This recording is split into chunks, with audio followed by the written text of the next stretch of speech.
Once again, good afternoon and welcome to the C-Suite Digital Session, Balancing Privacy and Transparency in a Crisis. My name is Pickett Slater Harrington. I serve as Manager of Leadership Development and Effectiveness here at Independent Sector. We want to welcome everyone to this session. And as you all know, that a crisis can happen to an organization at any time. And the question is, are you prepared? And if not, how do you get prepared? So we'll kind of dive into that today and really talk about how do you prepare yourself for crisis while balancing privacy and transparency in the midst. I have a couple of housekeeping notes that we're going to go through as we spend our time together. First of all, the platform that you're using has a chat box feature. If you look at the bottom of your screen, you'll see that chat box feature, and it'll allow you to kind of share comments, thoughts, and resources. And we encourage you to use that throughout the session, not only to kind of talk with other folks, but also to share thoughts and ideas and resources that might be out there. We also have a question and answer box also listed down at the bottom of your screen. So we ask that you use that box for a question and answer, and we'll actually have a question and answer segment that will take place during this event where we'll kind of get to your questions. This event will be recorded, and we'll distribute it to everyone who's participating today. We'll also send the slide deck that accompanies the recording as well. And if for any reason you would have any technical difficulties during the webinar, we ask you to contact Brenna Stroop, so Brenna S at independentsector.org. So I wanted to quickly kind of go over the agenda and how we'll spend our roughly about an hour together. I'll do some simple kind of introductions so you know who the folks are, kind of talk about balancing privacy and transparency, and then we'll discuss a little bit about the tension that exists between those kind of two ethical frameworks, transparency and privacy. And then talk a little bit about being prepared for the crisis and what strategies you can take to prepare yourself. And then finally, we'll kind of open it up to all of you for kind of questions and answers from our panelists. And then we'll kind of close out by highlighting independent sector's principles for good governance and ethical practice. And we'll also include some other resources that we think will be helpful as well. So with no further delay, I want to introduce our amazing panelists and guests that we have with us today. I'll first start with Ben. So Ben is Executive Director of Disaster Accountability. And Ben really has a lot of experience working with Red Cross, where he managed a high volume, response after Katrina. And kind of from that experience, he actually founded the Disaster Accountability Project. And Disaster Accountability Project really exists to kind of save lives and reduce suffering after disasters by maximizing the impact of preparedness, response, as well as relief. So Ben, welcome. We're glad you can join us today. Thank you. All right. And next we have is Renetta Walker, who's Chief Governance Officer and Vice President of Programs at BoardSource. And Renetta really focuses on kind of sector-wide initiatives and topics related to diversity, equity, and inclusion. She's worked with lots of organizations as clients, including the YMCA of USA, Corporation for Public Broadcasting, National Council of La Raza, and your very own independent sector. So Renetta, welcome. So glad to have you. Thank you. And we also have, who will be serving as our moderator today, Art Taylor. Art is the president and CEO of BBY's Giving Alliance. And as head of the alliance, he oversees all the aspects of the organization's work, which includes kind of setting standards for soliciting organizations, evaluating charities, and kind of publishing the Wise Giving Guide. So Art, we're so glad to have you here today, and thank you so much for moderating. At this time, I'm going to go ahead and turn it over to Art. All of you will see me kind of at the end. I'll kind of come back, maybe doing a question and answer, as well as kind of give some closing thoughts. So Art, I turn it over to you at this time. Great. Well, thank you. And I'll say good morning or good afternoon, depending on where you are. And we have really been looking forward to presenting you with this information today, and also hearing your questions later on. As you all know, as the world continues to evolve, there is an increasing tension in organizations and even in our private lives between privacy and transparency. We're in a world where we can expect radical transparency. Very little goes on in the world that isn't known by someone, whether that be an individual or as an organization. The day has long gone where you can expect that the information that you used to be able to keep secret is actually hidden from the world. But that also puts attention on us as it relates to our own privacy and the privacy of our organizations.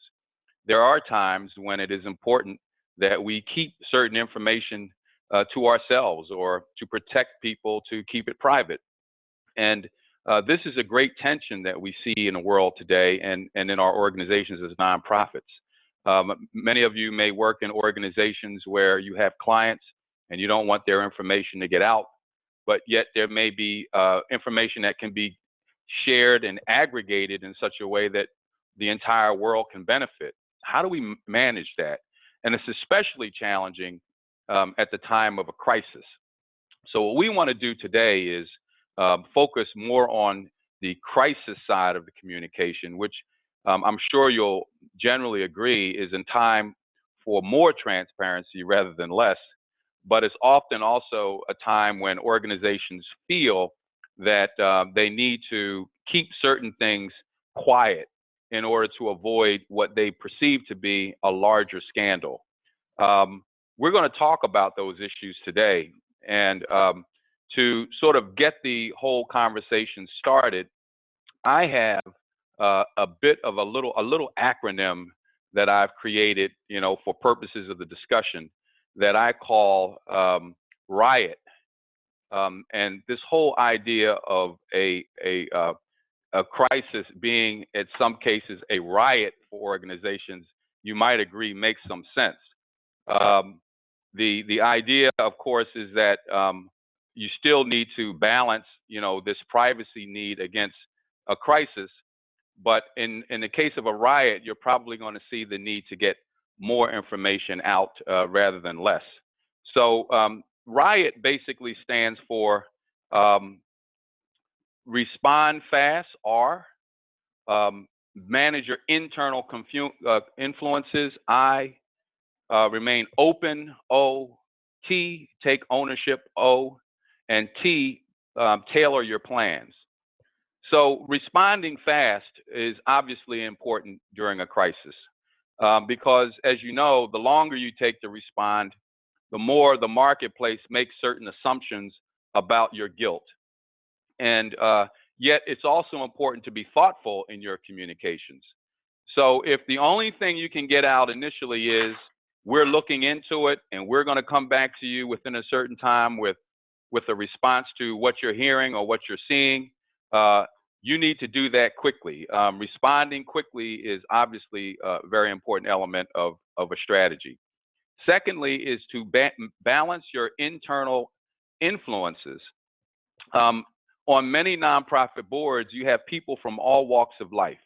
Those in the corporate sector may be more accustomed to holding information because there are fiduciary issues associated with sharing certain secrets or products or where certain things are inside of an organization. But in the nonprofit world, that doesn't work quite as well.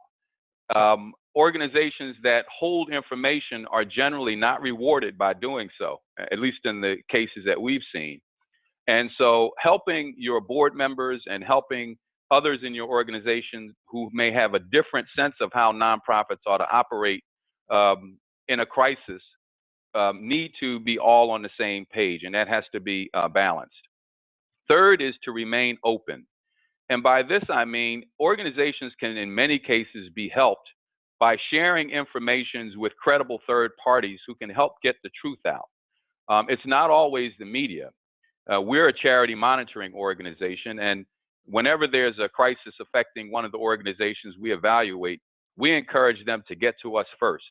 Because if you don't, the media will, and we're going to be left to respond with whatever information we have at our disposal. So you want to reach out to those third parties who can either do independent studies of your organization or share other information that you may be able to put out that counterbalances what the media has.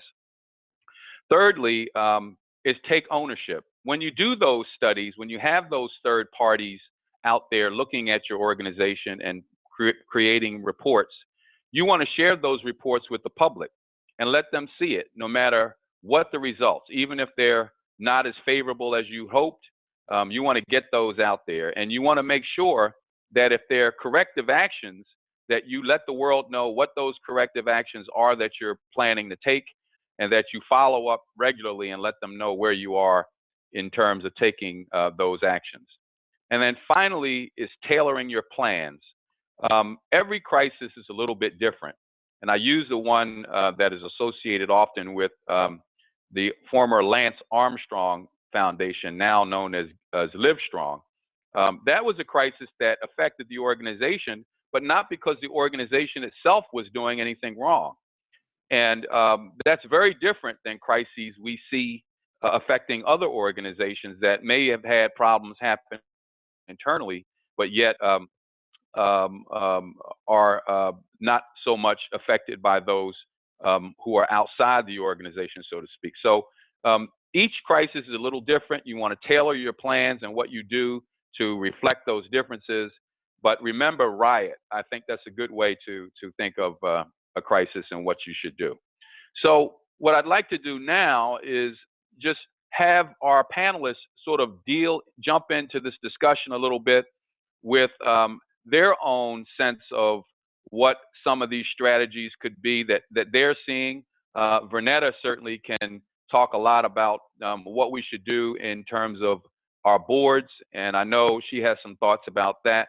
And then we can also fold in some other thoughts after that. So Vernetta, why don't you get started, and then we can go to some other things after that.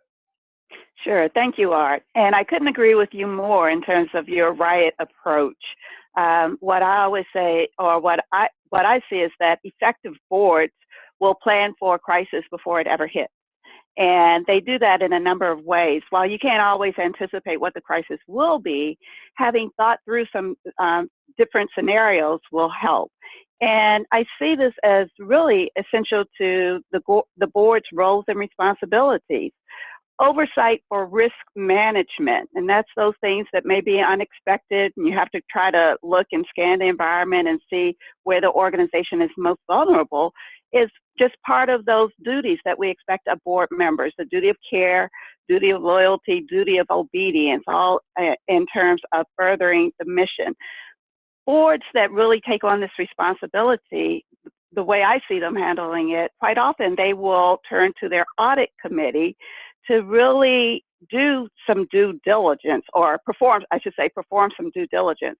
But more importantly, I didn't know if you were signaling me, but more importantly, when thinking about risk management, they should think of it as twofold. So they can plan for certain types of risk, but also in their risk management, they need to have a crisis management plan, and that's going to look a little bit different. Crisis management, and you were talking about what information is shared, respond quickly, that's all a part of it, timely response, but there's also a need for some transparency. And this is where we see some organizations who find themselves involved or caught up in a scandal. They have not managed the communications piece. So they didn't think about that as part of their crisis management.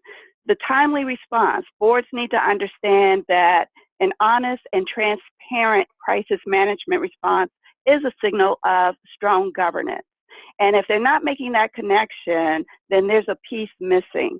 I also see the board's responsibility as really upholding the ethics, or setting an example for strong ethics for the organization. And doing this, it's okay to think about, what are we going to share, but let's get it out there and let's be as transparent as we can, not revealing any personal private information, but really the facts that they know. Your comment about if they need to do additional research, making that a part of it as well, but also coming back as information is coming in, coming back to the public, identifying how they're going to share information with the public, who's going to do it, and also how are they going to receive feedback from their stakeholders. So there's this full ring circle around individuals that need to be involved, but it's that planning on the front end that can help avoid the crisis situation that tarnishes the brand and image of the organization. That's really important.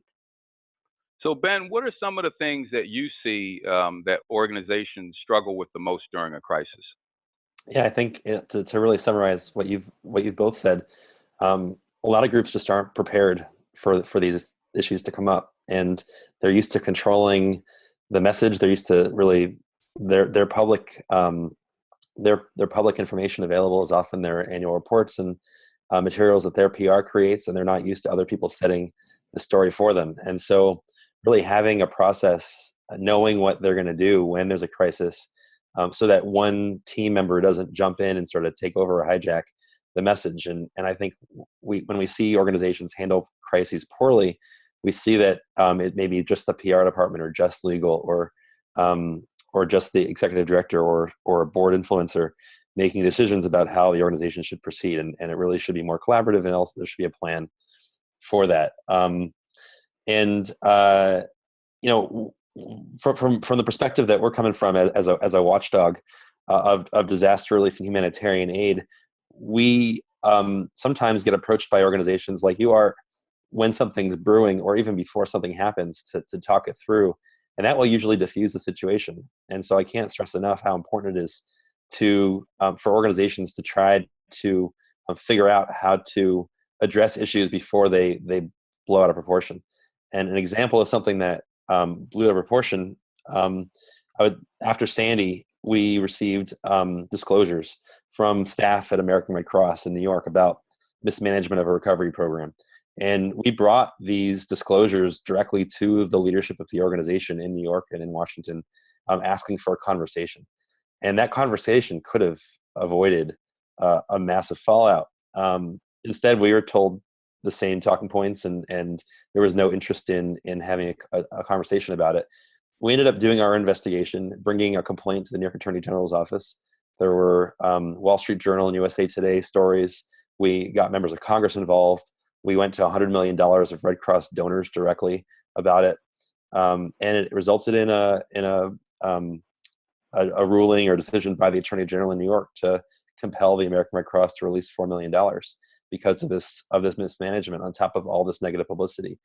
And then it drew and other news coverage. ProPublica did this investigation that's continued on today, and not that ProPublica would have been necessarily prevented from doing that type of investigation, but all the negative press attention. I just shared a link with everybody and I encourage you to take a look at it. This is really an example of an organization that is really just ducking and covering and not addressing these issues head on. And I think they've let their PR team and sometimes just their legal team respond to stuff instead of really taking a pulse of what's going on and make changes. So I think that there's not really an interest, I don't think, in most even watchdogs in just creating crises for the sake of creating crises or starting massive media wars. But really, the goal, I think, should be to work collaboratively to try and address some of these things. And I think having an internal plan and coming at this in a less knee-jerk defensive way and more of a, how do we solve this? What do we need to work with? Who are the stakeholders? I think planning can really address a lot of that.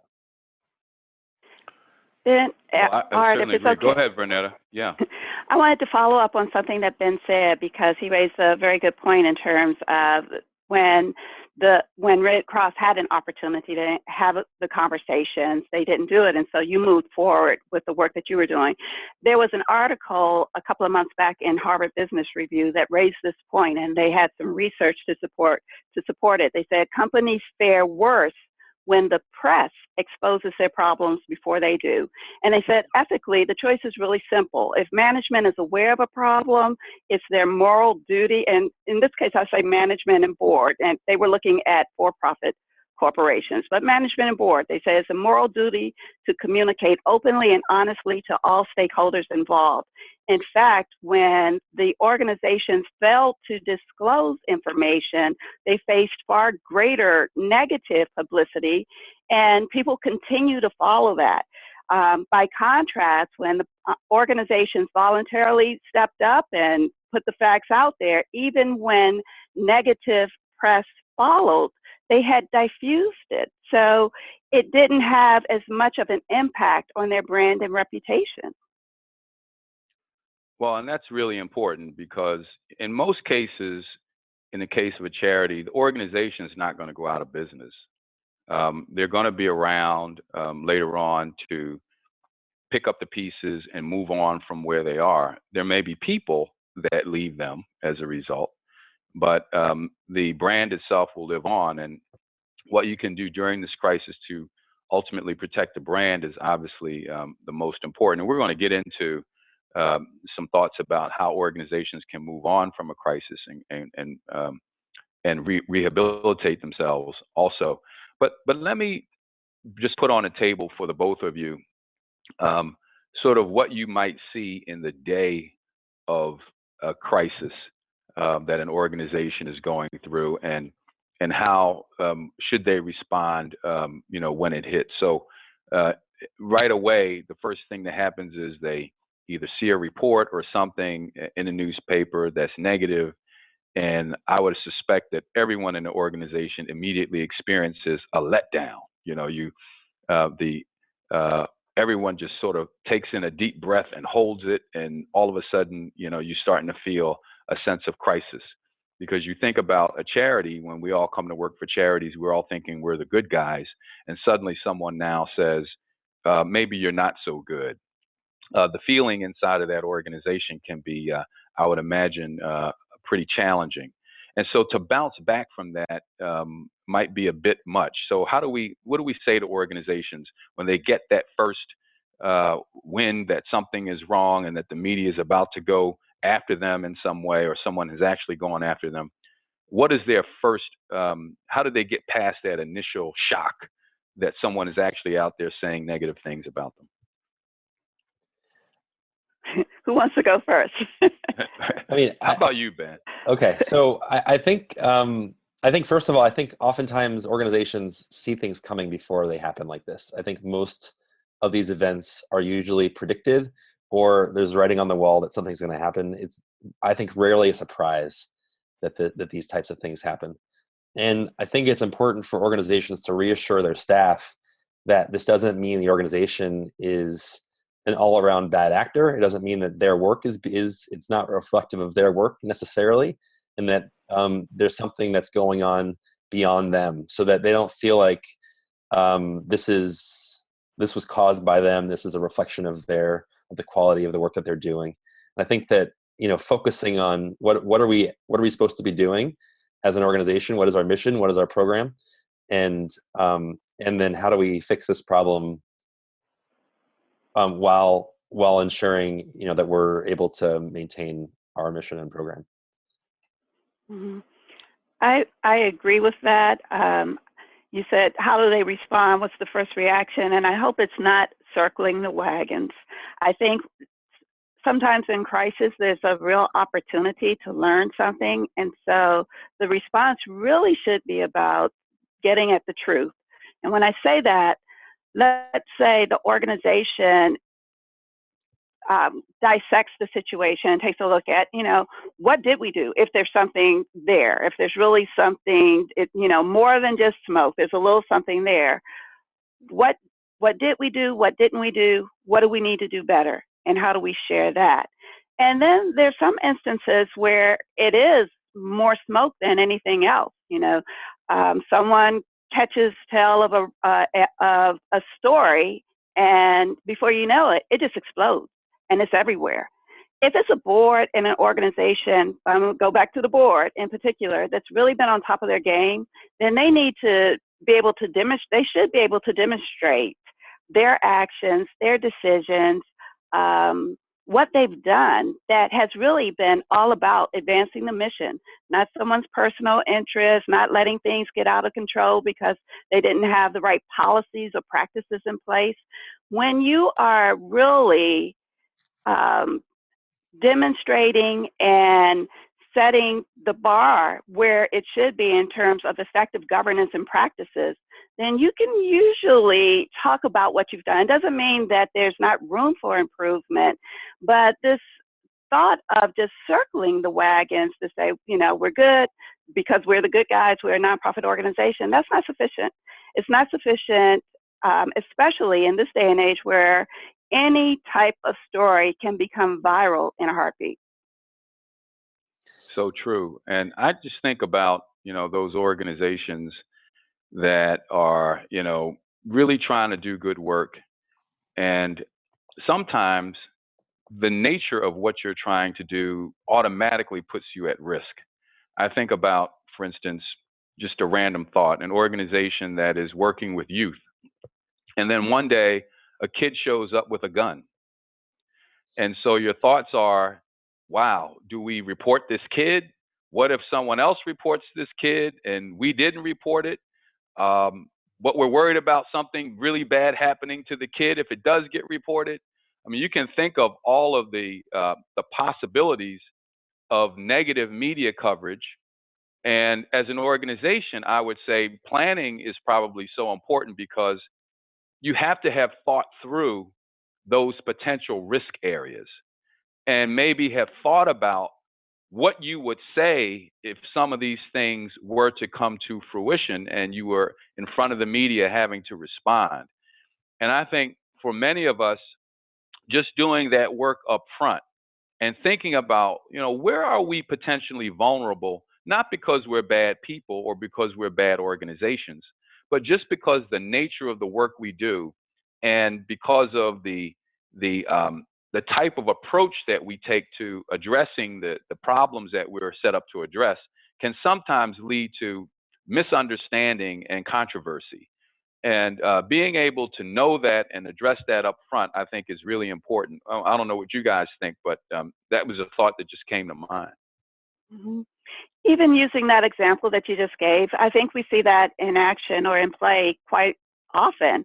I think about how schools often will notify parents, send notes home or send a text when I'll just say something has happened. And I'm not talking about shootings, et cetera, but they want the parents to hear from them first before, the news reports, oh, there was an incident.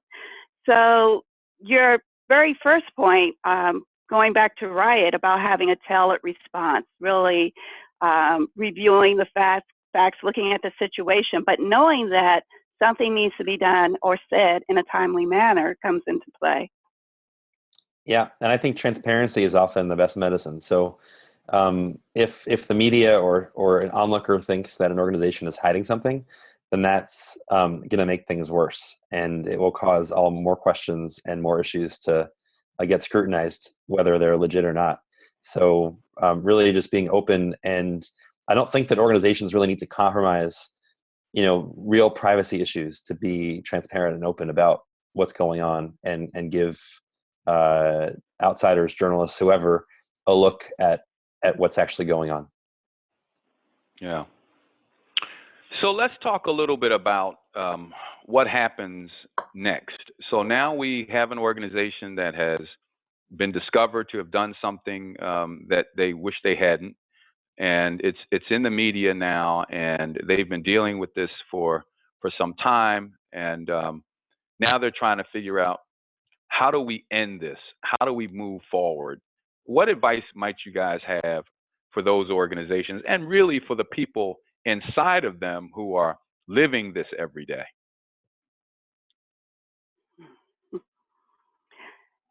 I think there are a couple of things. Moving forward, really, part of that is taking stock of what you've learned from that experience. And depending on what has transpired, there may be individuals or an entire community that You need to provide do some explaining. And depending on what has transpired, I said there may be, I think there may be a need to show whether it's compassion or humility, and also sharing how you're going to improve, how you're going to do things differently moving forward. And really starting, there's a need to have those conversations internally, because I know staff, when they work for a nonprofit organization, they can be very passionate about the work. And like you're saying, they might feel let down. So there may be a need for some healing on many levels, internally and externally. I think about donors who, give to organizations, and they're expecting that board is going to really fulfill its fiduciary role, and be good stewards of those assets. When they feel hurt, they might turn elsewhere if this crisis is not handled properly, and if they're not hearing certain messages afterwards that gives a signal that, this isn't going to happen again. If it happened on someone's watch, it's not going to happen again. They need that type of reassurance. So I'd say how you come forth in terms of the communications, what you express, and also, really importantly, showing some accountability. And I can't leave that off the table. I talked about ethics, being the moral compass for the organization, but that accountability, and especially with the board, because I always say that's where the buck stops. So they need to understand it, own it, and show how they're going to improve moving forward and start rebuilding the brand. Great. Ben, as an observer of organizations in crisis, what are you looking for from them that would help them move forward? So I think that there's often a trust issue when these things happen, and I think that a change in policy, or not only policy but in practice, so showing that things will be different. I think the taking responsibility piece that Vernanda just discussed, the accountability is really important. If oftentimes organizations make the same mistakes over and over and over again because they fail to take responsibility for the things that they do. And it's not just the organizations, sometimes it's actual individuals that work there. So I think organizations need to repair trust, and they need to show that they're on a better path. And it's oftentimes that an organization does this process internally. And so all stakeholders have no idea how they came to the conclusions they came to, and where they found their solutions from. So if an organization changes its policy, but it was simply an internal process, and stakeholders weren't engaged, then sometimes it's how did you come to these conclusions about how you need to be fixed? Maybe everyone else thinks that there's a different fix, but the organization's still only acting, from the inside is in a very different world from everybody else. So generally, we're looking for a change in policy, but also knowing that it's not just the same actors, or it's not just the same business as usual that's going to repeat the same problems over and over. Sure. So, often there's also now this whole concept of perception. When we go through a crisis, at the end of the day, stories continue to linger about what we've done. I mean, how many of us still talk about the United Way and Bill Aramone? And goodness gracious, every time I talk to Brian Gallagher, sometimes I'll mention it to him just to get him riled. But, here's an organization that has been 100,000 miles from that situation. They're strong, they're doing great work, and yet people will still remember Bill Aramone and that whole situation. What should we tell organizations about how their crises, even though they've gotten past them, and even though they may not have been as big a deal as they were reported, how do we tell organizations to move forward emotionally from those things that seem to linger, even though maybe not as significant as they should be? I don't know how they move forward emotionally, but certainly that transparency piece and building the trust. You know, trust has to be earned. And you named United Way. I think there were several, I'll say, scandals in the nonprofit sector that really kind of rocked everyone, starting with Red Cross, the Smithsonian, United Way, and maybe it's because we had several of them that were back to back to back. And moving forward, I'll talk about American Red Cross for just a minute. This was following, I guess, 9/11, and when Red Cross undertook a governance review. And one thing that they did that I thought was helpful was, as they were undergoing the governance review, they were posting on their website what they were doing, how they were planning to restructure the board, the recommendations that came out of that review. So bringing the public in, helping the public and everyone understand how they were planning to move forward, I think that was helpful. But you asked about the emotional piece. I'm not sure how to address that, but I think those steps were definitely in the right direction. Yeah, and I guess I mean more the morale of the organization when you see these things constantly put out there, and you're far beyond them now, but it seems to be what people remember. I guess what I would maybe offer is that all of us, every organization in the sector, is subject to this type of scrutiny and this type of potential criticism, because none of us are perfect.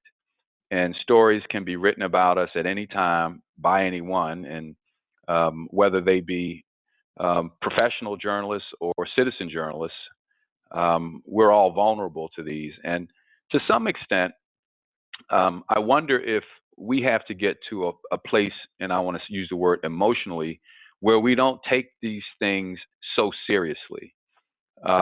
Yes, it is very important to respond and to do all of the things I mentioned in Riot, but we also have to remember to maintain a tone of, if we did some things wrong, wow, let us figure out what they are so we can fix them and move on. And we thank you really for bringing them to our attention if we didn't know about it.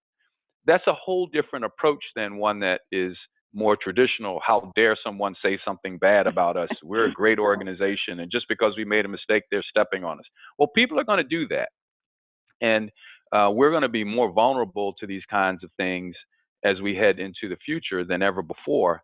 And I just think we may need to take a different type of attitude about them and just sort of see them as part of doing business.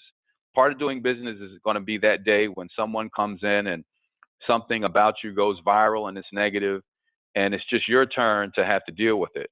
But as I said in the beginning, organizations survive. Some of the people may not, but the organization will survive. And that's really important, I think, Renetta, for the boards to understand, because that should really help them with the strategy that they're trying to put out in order to get the organization through it, so that they can continue to focus on their work. And that's also something that I want to ask you guys about right now. During this crisis, things can be really upside down in an organization. It can suck a lot of time away from people who are responsible for doing other things.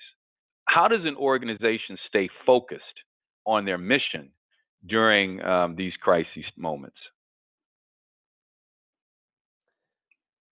I think it takes good leadership from within the organization, and I think that we talk about accountability and taking responsibility for mistakes, but when people within an organization are able to take responsibility for problems, then it almost takes, I think, some of the burden off the staff for being the face of that problem. And so when organizations try and deflect a lot of this stuff, then it makes the entire organization sort of clouds up a lot of what the organization is doing. But I think if an organization is able to respond to a problem in a meaningful way, then I think it helps resolve some of this cloud issue that affects everybody. Yeah. You asked, how do they anything you want to? Yeah, Yeah. go ahead. You asked how do they stay focused on the mission? That's Yep. the main thing that they should be focused on is the mission. And even in a time of crisis, and you're saying, it may draw resources away or attention, and there's just so much going on. But at the end of the day, we're all about the mission. So being mission focused might bring you back to where you need to be. If somehow the organization strayed or if there's something to be learned, we have to understand that really effective organizations, they're learning organizations, and they will continue to, take in information. They'll adapt where it's appropriate, when necessary, course correct. So the mission ends up being our compass in terms of what's guiding us. And so that's important to keep an eye on the mission. Great. Well, why don't we go to some questions? I have a few questions here from some of the participants in today's webinar, and let me put some of them out there to you. One question is, what is the role of non-senior employees in helping an organization through a crisis?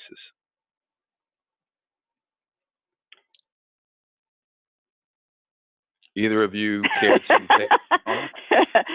Looks like Ben is thinking. Well, while he's thinking, let me just suggest that part of it is to try to stay positive.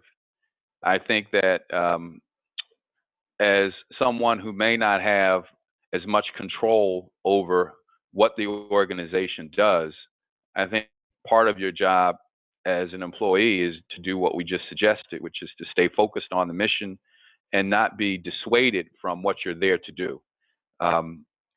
You have to trust, I guess, that people in your senior positions are going to address the crisis. They're going to bring you in to get your input to the extent that they need to. And your job is to do your job and to do it well. And if there are things that you see that can be done better, then it's your job to, I think, put that in front of your leaders. Another question here is, unless either of you have something to add to that, another question is, are there different expectations in terms of transparency for the charitable sector versus for-profit and government sectors? I think yes. Yeah. You want to elaborate?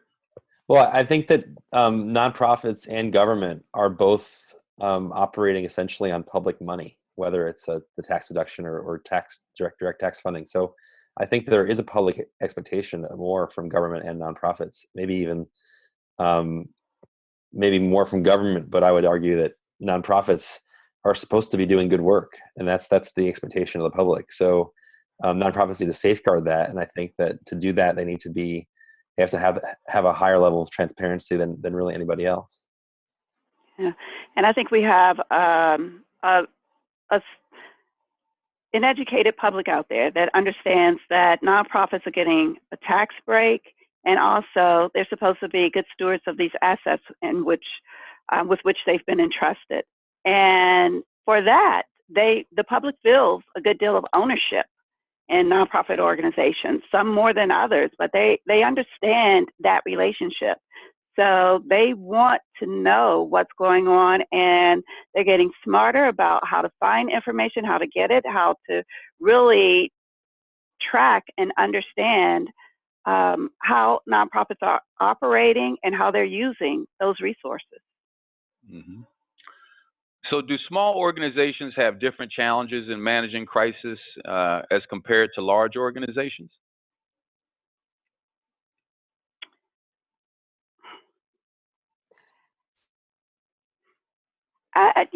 That's an interesting question. I think a crisis is a crisis, and if you're impacted by one, whether you're small or large, you have to deal with it, and it feels, even if you're a small organization, you could say, in terms of scale, the crisis may not be as huge, but it feels like it for you, for your organization, for the individuals who are working there, and for your stakeholders, especially the constituents that you're serving.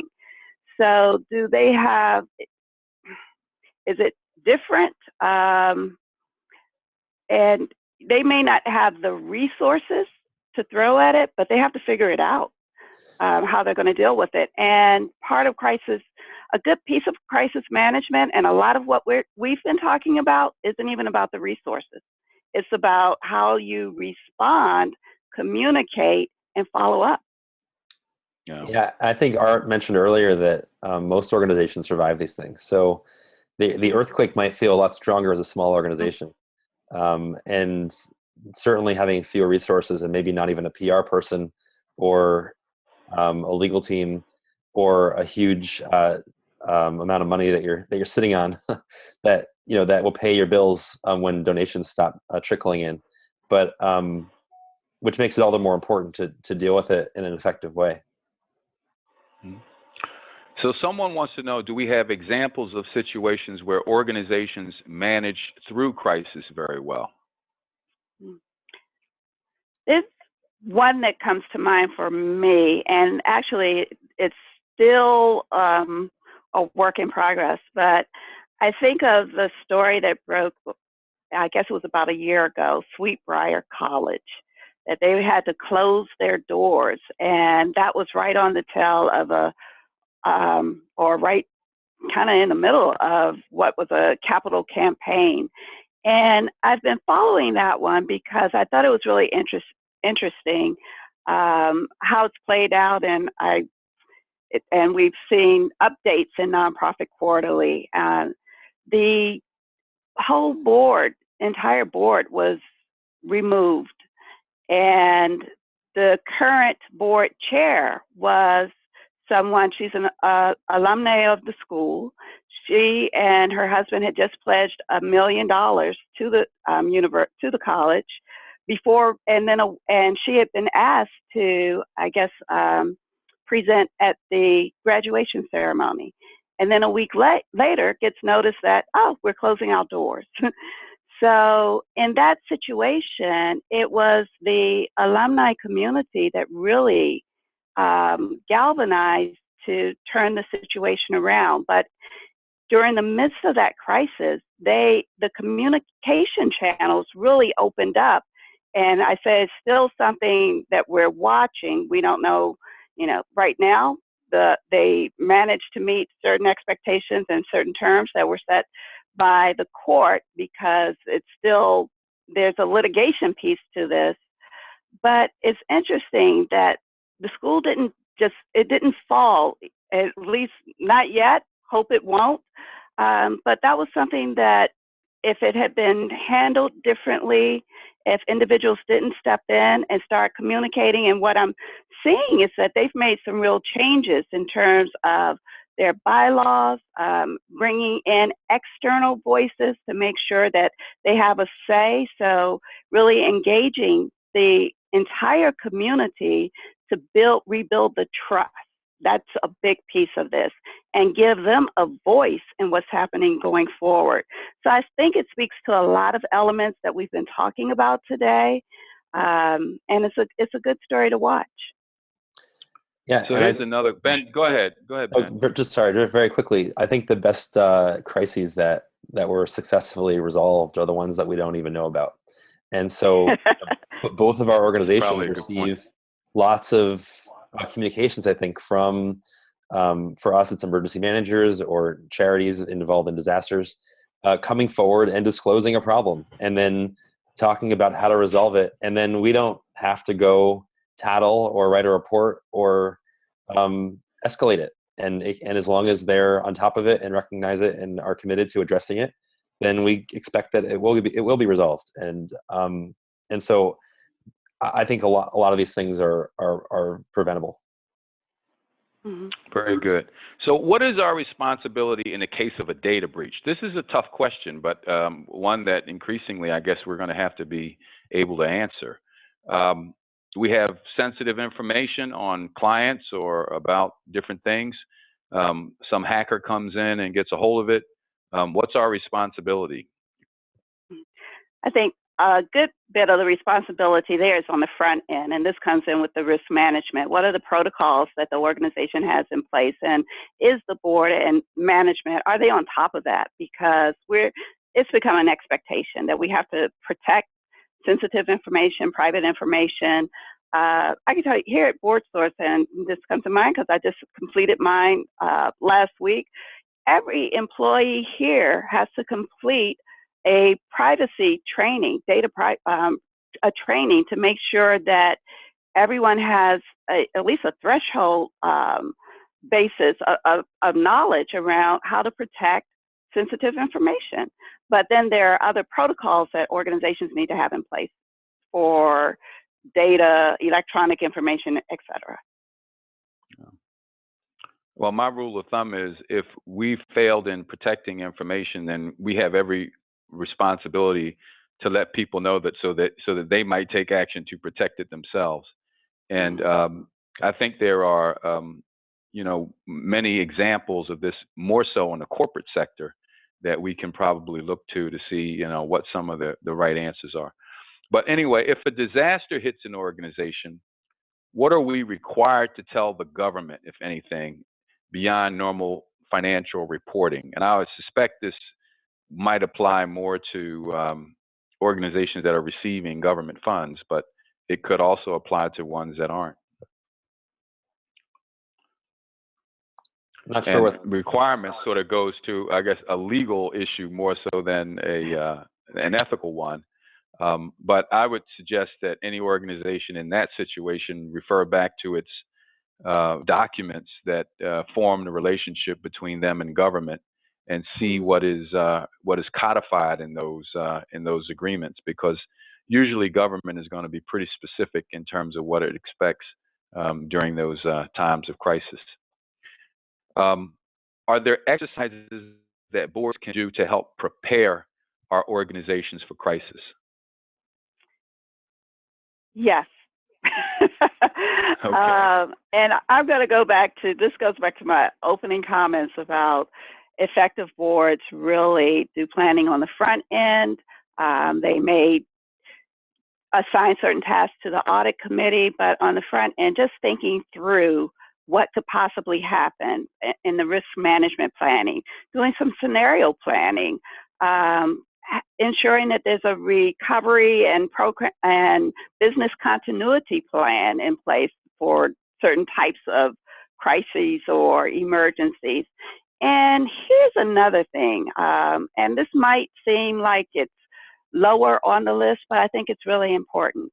As boards think about who they're bringing onto the board composition, making sure that they have the expertise that they need, that they have individuals who are just, they have a diversity of backgrounds and skill sets so that they can ask the questions and really dig into even conversations like this around risk management. So there are a number of things, but that scenario planning, making sure that there's some standard operating procedures and also recovery and business continuity plans in place, and reviewing this on a regular basis. There has to be continuous learning and education for the board.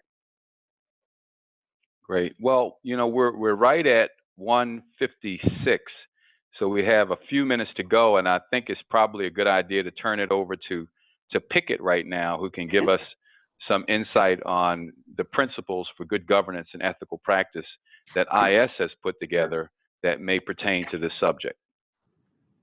All right.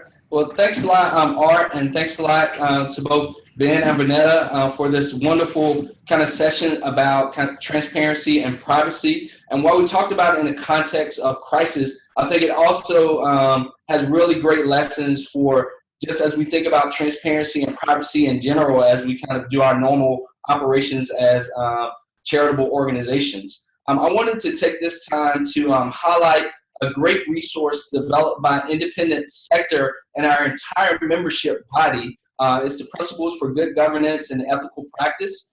And it really serves as a resource created by the network of charitable organizations that really focus on kind of principles and practices for good governance. It has a total of 33 principles, and they kind of act as a standard for practice, ethical practice, including how you should respond in the aftermath of a crisis. So we offer that to all of you. There's a link that's listed in the slide deck where you can go to find out more about the principles, and actually you can download an overview of the principles as well as the principles themselves. They're a kind of good one-stop shop to find the guidance around kind of topics of good governance and ethics. And we'll continually be adding additional information on our website, so we ask you to please kind of come back and visit the website and get additional information. I wanted to once again let everyone know that we'll be sending some additional resources in a follow-up email where you get the recording of this event as well as the slide deck. We ask everyone to please complete an evaluation that will pop up in your window as soon as we close out the session. Your feedback is really important to making sure that we create the type of events and share the type of information that you find most helpful. Once again, I really want to thank Art, Renetta, and Ben for taking their time to share their knowledge and expertise.